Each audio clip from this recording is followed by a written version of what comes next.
দাদারা, দিদিরা, আমার ছোট ভাই বোনেরা, আবারও চলে আসলাম আপনাদের কাছে আমার নিজস্ব তৈরি কিছু নোট নিয়ে। আগের ভিডিওতে আমি কিছুটা দিয়েছিলাম, আশা করি এটাও ভালো লাগবে। শেষ মুহূর্তের পরিস্থিতি চলছে, আপনারা খালি চোখ বুলিয়ে নিন একবার করে, আর পারলে খাতায় নোট করে রাখুন। এবার না হলে পরিবারে কাজে লাগবে, অবশ্যই কাজে লাগবে এই নোটগুলো।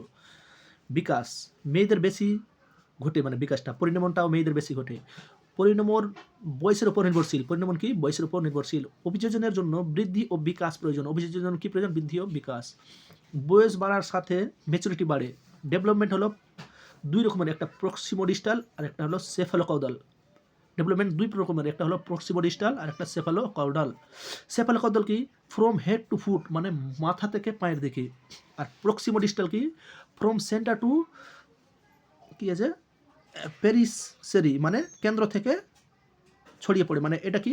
এটা কেন্দ্র থেকে ছড়িয়ে পড়ে, এটা মাথা থেকে, মানে মাথা থেকে পায়ের দিকে পড়ে। তারপরে এটা কি আছে? যখন মাতৃগর্ভ থাকে তখন সেফালোকদর ঘটে। যখন মাতৃগর্ভ থাকে তখন হলো সেফালোকদর। আর জন্মের পর কি ঘটে? প্রক্সিমোডিস্টাল। এগুলো নোট আপনারা কোথাও পাবেন না, কোনো বই পাবেন না। জেনারেল সাধারণ, স্পেসিফাই সমগ্র। পাতা হলো স্পেসিফাই, আমরা যখন পাতাকে বলি ওটা হলো স্পেসিফাই, আর জন্য নির্দিষ্ট করে বলি ইতিহাস বই, ওটা হলো জেনারেল। পরিণমন সহজাত সম্ভাবনা গুলির স্বাভাবিক বিকাশের ফলে গুণগত ও পরিমাণগত পরিবর্তনকে পরিণমন বলে। পরিণমন প্রকৃতির নিয়মে হবে, কাজের মাধ্যমে হবে না। পরিণমন কি? এটা প্রকৃতির নিয়মে হবে, অনেকে কাজের মাধ্যমে এটা হবে না। পরিণমন জীবনব্যাপী প্রক্রিয়া নয়। পরিণমন সারা জীবন ঘটে না, কিন্তু এটা পরিণমন জিনগত। পরিণমন কি? অনেক সময় জিনগত হয়। তারপরে আর কিছুটা নিয়ে আসছি, আপনার তাড়াতাড়ি নোট করে রাখুন পারলে। যে দেখুন, খুব ইম্পর্টেন্ট এটা পরীক্ষার জন্য। ইনক্লুসিভ এডুকেশন মানে অন্তর্ভুক্তিমূলক শিক্ষা। এমপ্যাথি মানে কি? এমপ্যাথি মানে সমানুভূতি, আর সিম্প্যাথি মানে সহানুভূতি। দেখো, এমপ্যাথি মানে সমানুভূতি, মানে সমান, আর সিম্প্যাথি মানে সহানুভূতি। পিটিআর মানে পিপল টিচার রেট ওয়েস্ট বেঙ্গলের ক্ষেত্রে 1:40, আর কেন্দ্রীয় বিদ্যালয়ে 1:35। মেন্টাল রিটার্ডেশন মানসিক দিক থেকে না, বুদ্ধির দিক থেকে পেছনে শিশুকে বলে। 1 মিলিয়ন মানে 10 লাখ। আইকিউ এটা গিফটেড। আইকিউ কি? এটা গিফটেড, এটা বাড়ানো সম্ভব নয়। 90 থেকে 110 হলো নর্মাল। আপনারা নোটের দিকে যাবেন না বা মুখের উচ্চারণের দিকে যাবেন না, আপনারা নোট করে রাখুন। পারলে ভিডিওটা পজ করে নিন। 90 এর কম বা 80 এর বেশি বর্ডার লাইনার। এটা কি বলে? Border liner. এবাব 70 এবং বিলো 80, মানে 70 উপরে 80 নিচে, এটাকে বলে, এটা কি বলে? ট্রেনেবল। এদেরকে কিছু, এরা নিজে নিজে কিছু পারবে না, যেটা শেখানো হয় সেটা এটা করবে। 45 থেকে 50 আইকিউ মরণ। 35 থেকে 45 আইকিউ ইমবেসাইল। 25 থেকে 35 আইকিউ ইডিয়ট। মানে এটা তিনটা মূর্খ ক্যাটাগরির মধ্যে পড়ে। আইকিউ হরিজন্টাল গ্রোথ আর একটা ভার্টিক্যাল গ্রোথ। নার্সিজম কি? নিজেকে নিজে ভালোবাসা। নার্সিজম কি? নিজেকে নিজে ভালোবাসা। তারপরে ওডিপাস কমপ্লেক্স, ছেলেদের মায়ের প্রতি ভালোবাসা থাকে। এটা তো অবশ্যই, এটা তো আমরা ছোটবেলা থেকে শুনে এসেছি, ছেলেদের মায়ের প্রতি ভালোবাসা এবং মেয়েদের বাবার প্রতি ভালোবাসা। এটা হলো ওডিপাস কমপ্লেক্স। এটা কোন বছর বয়স পর্যন্ত ঘটে? এটা 6 থেকে 12 বছর বয়স পর্যন্ত ঘটে। এডুকেশন ফরমেটিভ মানে কি? ধাপে ধাপে মূল্যায়ন বা গঠনমূলক মূল্যায়ন। শিক্ষার্থীদের সাফল্য দুর্বলতা বিচার করা, ফিডব্যাক দেওয়া এবং শিক্ষণ পদ্ধতির সাথে যুক্ত। সামেটিভ কি? এটা অন্তিম পর্বে, মানে বছরের শেষের দিকে যেটা হয়, অন্তিম পর্বে মূল্যায়ন। পাঠ্যক্রম শেষ হওয়ার পর কোর্স অ্যাক্টিভিটির সঙ্গে যুক্ত। ফিডব্যাক দেওয়া যায় না। ওইডিপাস কমপ্লেক্স, এই যে উপরে পড়েছে, এটা আর পড়ার দরকার নেই। তারপরে ইলেকট্রা কমপ্লেক্স কি? দেখুন, ছেলেদের মায়ের প্রতি ভালোবাসাকে বলে ওইডিপাস কমপ্লেক্স, আর ইলেকট্রা কমপ্লেক্স মেয়েদের বাবার প্রতি ভালোবাসা বলে ইলেকট্রা কমপ্লেক্স। আর এটা কি আছে? Castration complex. ছেলেরা ভাবে মায়ের প্রতি ভালোবাসার জন্য তাকে শাস্তি দেবে, এবং মেয়েরা ভাবে বার প্রতি আসক্তির জন্য মা তাদের শাস্তি দেবে। এটাই হলো এই স্তরকে ফ্রয়েড বলছেন, কি লেখা আছে এটা? CASTRATION complex, castration complex. এই যে দেখুন, চাইল্ড সাইকোলজি কিছুটা প্রশ্ন চলে আসলো আবার। চাইল্ড সাইকোলজি 1990 সালে 20 নভেম্বর শিশুর আবিষ্কার বিষয়ে অ্যাক্ট ইউএনও শিশু বিকাশের উপর গুরুত্বপূর্ণ আরোপ করে। 1992 সালে এই কনভারসেশন প্রতিটি শিশুর যথাযথ বিকাশের জন্য পারিবারিক পরিবেশে স্বস্নেহে লালন পালনের উপর গুরুত্ব দেন। অভিযোজনের মূল উপাদান কি? বুদ্ধি ও বিকাশ। অভিযোজনের মূল উপাদান কি? বুদ্ধি ও বিকাশ। বিকাশ সামগ্রিক থেকে বিশেষ বিকাশ, জেনারেল টু স্পেসিফাই বিকাশটা। আর এটা কি আছে? The development of psychology of পিয়াজে, বইটি লেখেন ফ্লাবেল। দেখুন, the development of psychology of পিয়াজে, এই বইটি কে লেখে? অনেক বলবে পিয়াজে, কিন্তু এটা পিয়াজে না, এটা বইটি লেখেন ফ্লাবেল। চাইল্ড ডেভেলপমেন্ট, এটি বইটি কে লেখেন? বইটি লেখেন, কি লেখা আছে? বুরেলক। হ্যাঁ, বুরেলক লেখা আছে। দাদা লেখার প্রতি যাবেন না, বুরেলক। আপনারা অপশান দেখলেই মানে পরীক্ষা হলে বুঝতে পারবেন। সর্বশিক্ষা অভিযান যে রাজ্যে প্রযুক্ত নয়, জম্মু ও কাশ্মীর। এখন তো আর রাজ্য না, এটা তো বাদ। এখন তো এটা রাজ্য না, এটা তো ভেঙে গেছে, কেন্দ্রশাসিত অঞ্চল হয়ে গেছে। সোমেশ, এটা বাদ দিয়ে দেন, আমি নিজেই বুঝতে পারছি না। তারপরে আবার কিছু নিয়ে চলে আসছে আপনাদের কাছে, এই যে খুব ইম্পর্টেন্ট, শিক্ষার 4টি উপাদান: শিক্ষক, শিক্ষার্থী, বিদ্যালয় ও পাঠ্যক্রম। লিখে রাখুন। প্রধান উপাদান শিক্ষার্থী।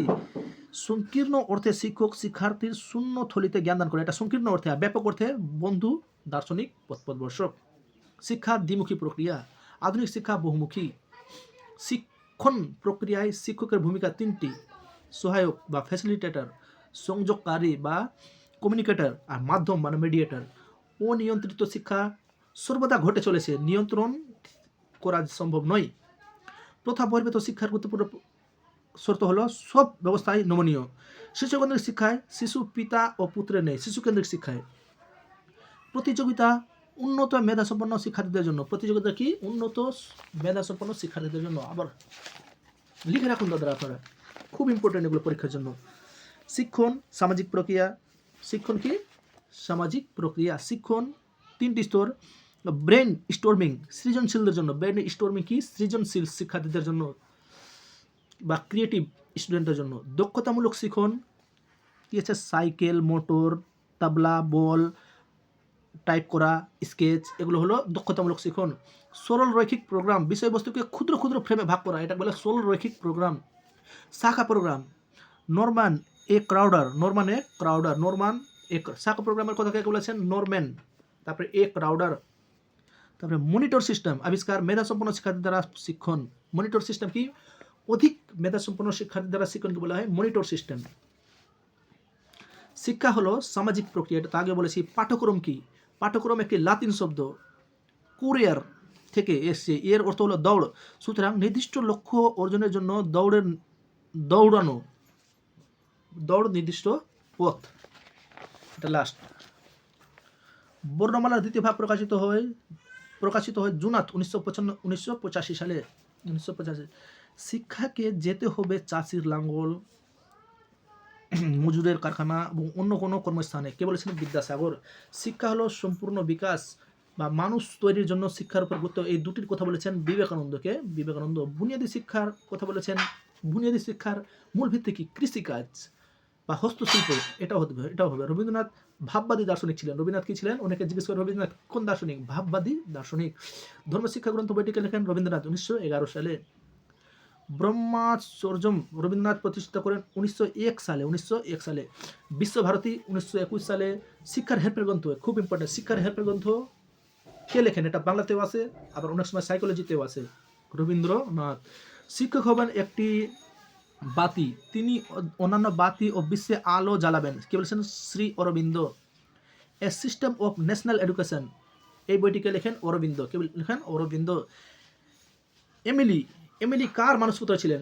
এমিলি ছিলেন পেস্তালসি, বা এমিলি একটা বইয়ের পুস্তকের নাম, যদি কি আছে এটা উত্তর আসবে Pestalozzi. Come let us life for the children, আসো আমরা শিশুদের জন্য বাঁচি, কে বলেছেন এটা? এটা বলেছেন ফ্রয়েবেল। কিন্ডারগার্টেন এটা হলো একটা শিক্ষণ পদ্ধতি। শিক্ষায় জীবনী শিক্ষা, কে বলেছেন? ডিউই। কেসে ডি বাম্বিনি, এটা কে মানে বইটি কে লেখেন? মন্তেশ্বরী। লার্নিং বাই ডুইং, কর্মের মাধ্যমে শেখা, এটা কে বলেছেন? ডিউই। এটা কি আছে? DIET মানে district institute of education and training. 1986 সালে প্রোগ্রাম অফ এডুকেশনে এই ডাইটের কথা বলা হয়েছিল। প্রত্যেক ডিস্ট্রিক্টে একটা করে সরকারি শিক্ষক প্রশিক্ষণের কথা। আর আছে, আরও অনেক আছে। এই দেখুন 2000 সালে সেপ্টেম্বর মাসে SSA মানে সর্বশিক্ষা অভিযান কর্মসূচি গ্রহণ করা হয়।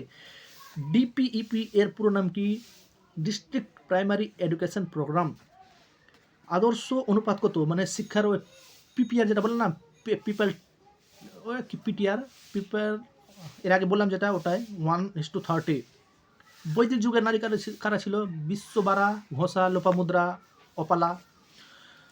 1918 সালে রেভারেন্ট চুঁচুড়ায় প্রথম মেয়েদের লেখাপড়ার জন্য স্কুল খুলেন। তারপরে স্ত্রী শিক্ষার জাতীয় কমিটি 1958 খ্রিস্টাব্দে 1959 সালে শ্রীমতী দুর্গাবাইয়ের নেতৃত্বে জাতীয় নারী শিক্ষা পরিষদ গঠিত হয়। 1959 সালে শ্রীমতী দুর্গাবাইয়ের নেতৃত্বে জাতীয় নারী শিক্ষা পরিষদ স্থাপিত হয়। 1986 সালে জাতীয় শিক্ষানীতিতে নারী পুরুষের জন্য সমান শিক্ষার অধিকারের কথা বলা হয়েছে। কোন সালে? 1986 সালে। ব্রেকেটে আবার 1992 দেওয়া আছে। SSM সর্বশিক্ষা মিশন। SSM এর ফুল ফর্ম কি? Sarva Shiksha mission. NPEGM national programme for education of girls at the elementary level. এটা কি আছে? 1995 সালে মিড ডে মিল প্রকল্প গৃহীত হয়। 1995 সালে মিড ডে মিল প্রকল্প গৃহীত হয়। 2006 সালে জুন মাসে পুনর্বিবেচনা করে 1 টাকা থেকে বাড়িয়ে 2 টাকা করা হয়। খুব ইম্পর্টেন্ট। আর কি আছে?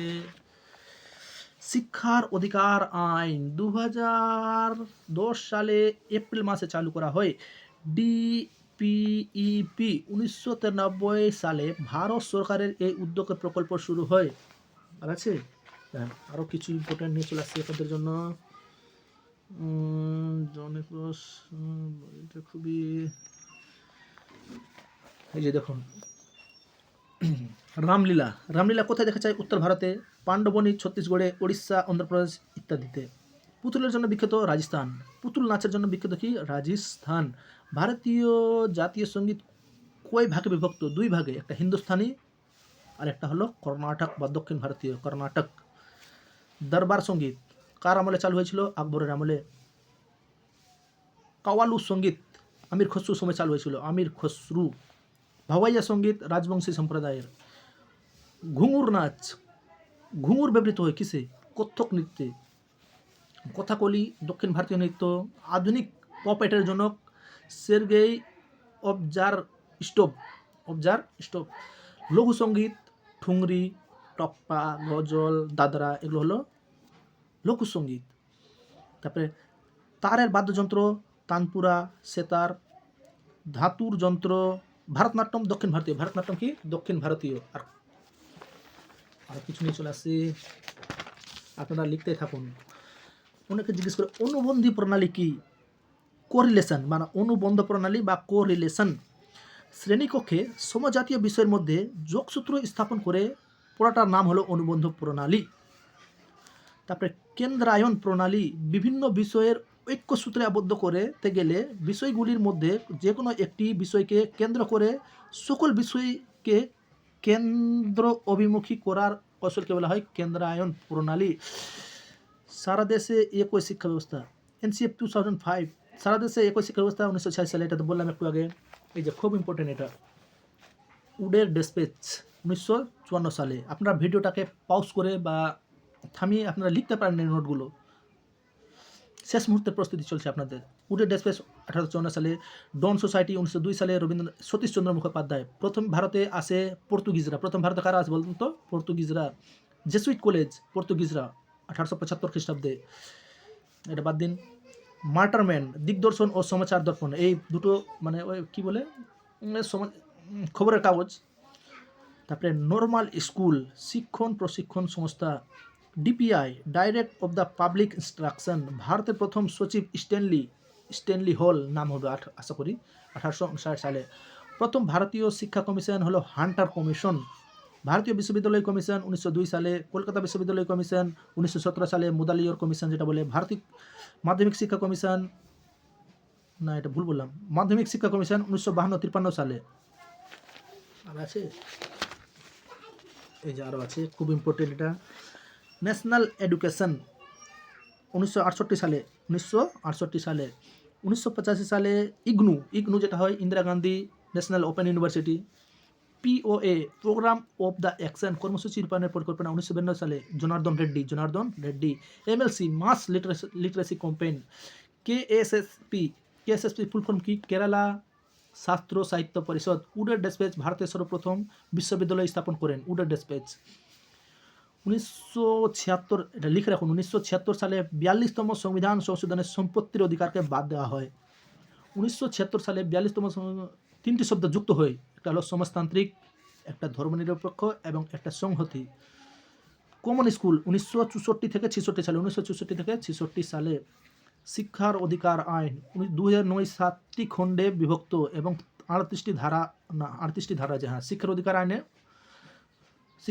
আইন মানে 2009 যেটা শিক্ষার অধিকার আইন গৃহীত হয় সেটা 7টি খণ্ড এবং 38টি ধারা রয়েছে জাতীয় শিক্ষানীতি 1986 সালে অপারেশন ব্ল্যাকবোর্ড এবং প্রথা বহির্ভূত শিক্ষার কথা বলা হয় জাতীয় শিক্ষানীতিতে 1876 সালে আলেকজান্ডার গ্রাহাম বেল দূরভাষ আবিষ্কার করেন 1926 খ্রিস্টাব্দে 26শে জানুয়ারি জন লজিক ওয়ার্ড লন্ডনে তার ল্যাবে প্রথম দূরভাষ প্রদর্শন করেন ওই আবিষ্কার করে আর এই প্রথম প্রদর্শন করিয়েছিল দেখিয়েছিল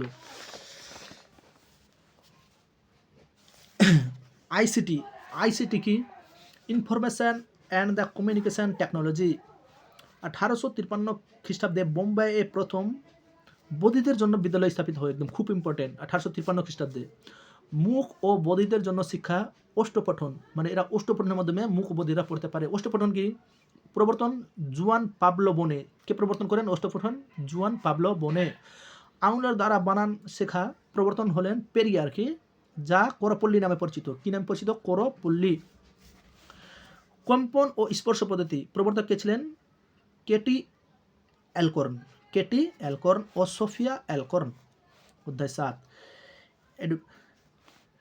ডিউই কি বলেছেন বিদ্যালয় হলো সরল মার্জিত ভারসাম্যযুক্ত আধুনিক শিক্ষায় শিখন সহায়ক ফ্যাসিলিটেটর এবং সংযোগকারী এটা তো আগে বলেছি অধ্যাপক ব্লুম শিখনকে 3টি দিক থেকে আলোচনা করেছেন জ্ঞানমূলক অনুভূতিমূলক ও দক্ষতামূলক কে করেছেন অধ্যাপক ব্লুম জ্ঞানের 4টি একক স্কিমা ধারণা সংকেত ও নিয়ম বোঝাও যাচ্ছে না মিটে গেছে লেখাগুলো 5 বছরে এই যে এটা লাস্ট করাবো এরপরে পৃষ্ঠায় বা শেষ করে দেবো ভিডিওটা